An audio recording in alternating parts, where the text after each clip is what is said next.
దుబాయ్లోని America consulate లక్ష్యంగా దాడి జరిగింది. ఈ దాడితో ఒకసారిగా దుబాయ్ నగరం ఉలిక్కిపడింది. దుబాయ్లోని అల్ సిఫ్ రోడ్లో ఉన్న అమెరికా కాన్సులేట్ సమీపంలో ఒక్కసారిగా భారీ పేలుడు శబ్దం వినిపించింది. ఇరాన్ పంపిన డ్రోన్ నేరుగా కాన్సులేట్ పక్కనే ఉన్న పార్కింగ్ స్థలాన్ని తాకడంతో భారీగా మంటలు చెలరేగాయి. వెంటనే అప్రమత్తమైన దుబాయ్ సివిల్ డిఫెన్స్ బృందాలు మంటలను అదుపులోకి తెచ్చాయి. ఈ ప్రమాదంలో ఎవరికీ గాయాలు కాలేదని, కాన్సులేట్ సిబ్బంది అందరూ సురక్షితంగా ఉన్నారని అమెరికా విదేశాంగ మంత్రి మార్కో రూబియో ధృవీకరించారు. అయితే ఈ దాడులు కేవలం దుబాయ్కే పరిమితం కాలేదు. గడిచిన 48 గంటల్లో సౌదీ అరేబియా రాజధాని రియాద్లోని అమెరికా ఎంబసీపై కూడా 2 డ్రోన్లతో దాడులు జరిగాయి. కువైట్లోని అమెరికా కార్యాలయంపై కూడా దాడులు జరిగినట్లు సమాచారం.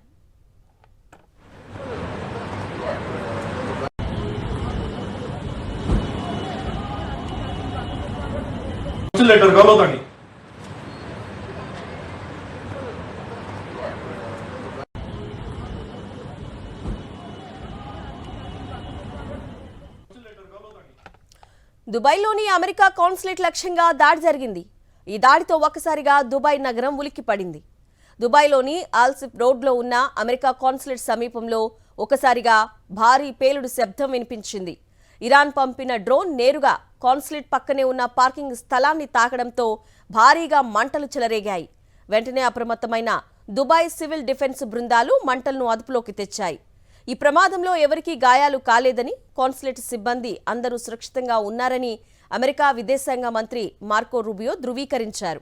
అయితే ఈ దాడులు కేవలం దుబాయ్కే పరిమితం కాలేదు. గడిచిన 48 గంటల్లో సౌదీ అరేబియా రాజధాని రియాద్లోని అమెరికా ఎంబసీపై కూడా 2 డ్రోన్లతో దాడులు జరిగాయి. కువైట్లోని అమెరికా కార్యాలయంపై కూడా దాడులు జరిగినట్లు సమాచారం. ఇరాన్ సుప్రీం లీడర్ ఖమేనీ మృతి తర్వాత అమెరికా, ఇజ్రాయెల్ లక్ష్యంగా ఇరాన్ తన ఆపరేషన్ ట్రూత్ ఫుల్ ప్రామిస్ 4ను ఉధృతం చేసింది. గల్ఫ్ దేశాల్లోని అమెరికా సైనిక స్థావరాలే లక్ష్యంగా వందలాది క్షిపణులు, డ్రోన్లను ఇరాన్ ప్రయోగిస్తోంది. ఈ ఉద్రిక్తతల నేపథ్యంలో దుబాయ్ ఎయిర్పోర్ట్లో విమాన సర్వీసులకు అంతరాయం ఏర్పడింది.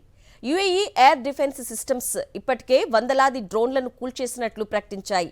పరిస్థితి విషమిస్తూ ఉండడంతో గల్ఫ్ దేశాల్లో ఉన్న తమ పౌరులు తక్షణమే సురక్షిత ప్రాంతాలకు వెళ్లాలని అమెరికా హెచ్చరికలు జారీ చేసింది.